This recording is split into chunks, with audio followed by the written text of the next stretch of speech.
pretty wife and mother living in a 4-bedroom, single-family home in suburban Maryland.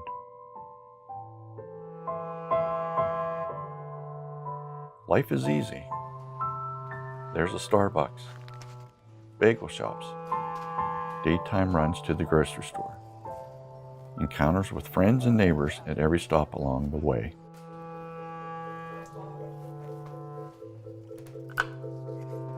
She cooks with her daughter, You know to pull these stems off, right? her niece, the girl next door.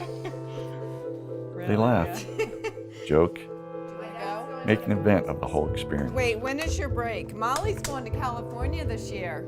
Everything is comfortable, Sit. very few surprises, even fewer struggles. Like I said, Hold on. life is easy, right? Okay. Yay, good boy.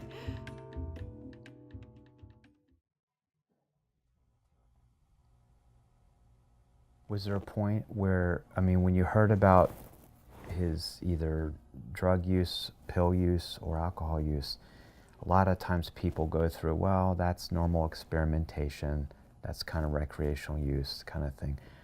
What point for you where you're like, oh my gosh, this is more serious than that and we need to get him, more help?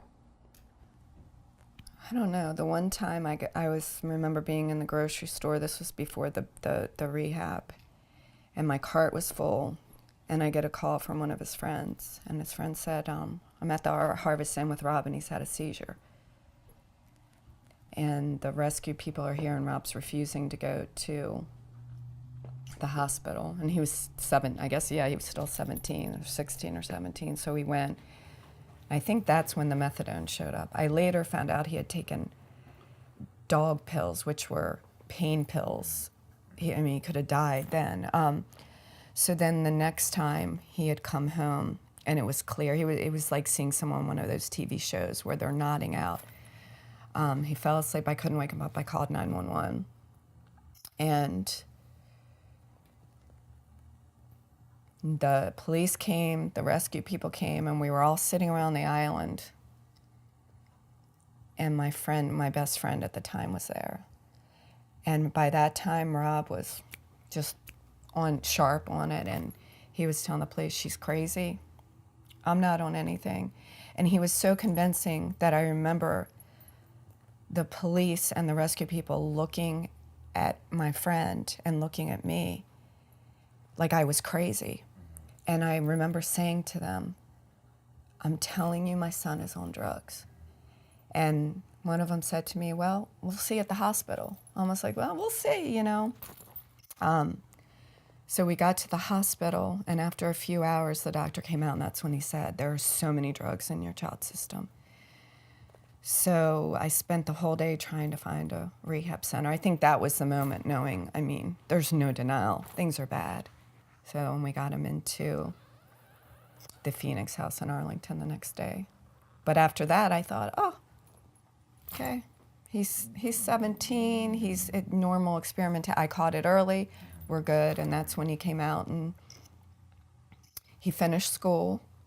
He graduated in December, had a job, then had signed up for a college class. So I thought he was doing well. Obviously, there were signs looking back, but my dad was diagnosed with stage 4 lung cancer, and I spent a lot of time taking him to the hospital and taking care of him. And then at the end, he came to my house for hospice. So there was so much chaos. And I remember a bottle of my dad's morphine going missing, and I remember my heart just sank because I knew that Rob had taken it, but again, he convinced me there was no way he'd steal morphine from his dying grandfather. And it didn't make sense because he loved his grandfather more than he loved anybody. So again, there were signs.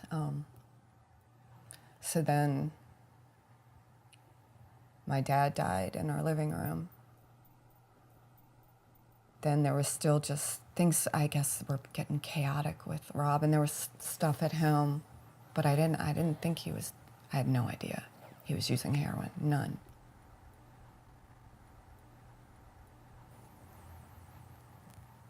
Yeah, 9 months later, Rob dies in his bedroom.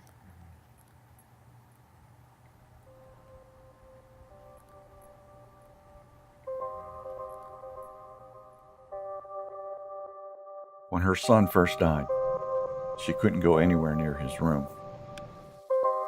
The door was shut at all times. She couldn't bear to look inside. There are still so many things that I wish I would have done differently. All of the what ifs and all of the what could have beens. I regret so many things. Life was a fog. Denial was rampant. But eventually, for her, it all changed. The door was opened, and she often found herself milling about in her son's room, embracing his memory.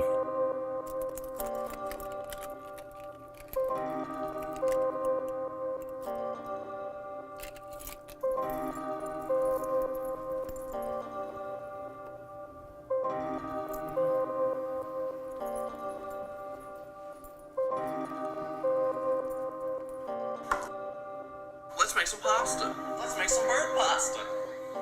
I love bird pasta.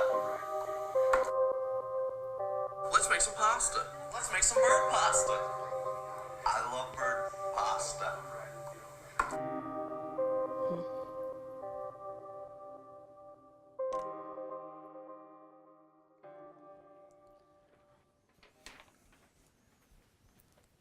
All right, so look at me and just tell me who you are, what your relationship is to Tammy, and what your relationship is to Rob. My name is Dennis Lofink, husband of Tammy, father of Rob. A year after Rob passed, my life, I was existing, not living. Tammy, on the other hand, wanted to share her journey of grief with others. On the 1-year anniversary of Rob's death, Rising Above Addiction was born. As I always say, I do this for Rob, because of Rob, and in memory of Rob. I couldn't save Rob, but he's saving me, and I just really appreciate all the support, so thank you. I have some checks to drop. Okay, this is a donation for the Music Fest. This was a sponsorship. All right, and then this is a donation from a real estate agent who I met with, and he's going to be giving a portion of every transaction back to Rising Above. My wife is doing her part to make sure no parent, no sibling, no friend, no community has to suffer from the loss we have faced. You know, these were Rob's bunk beds. And that was Leo's, you know that, my daughter's dresser, yeah. Very nice, very clean, nice. Yeah, gosh, it looks good. So you've got all your chores, right, on here? Yep.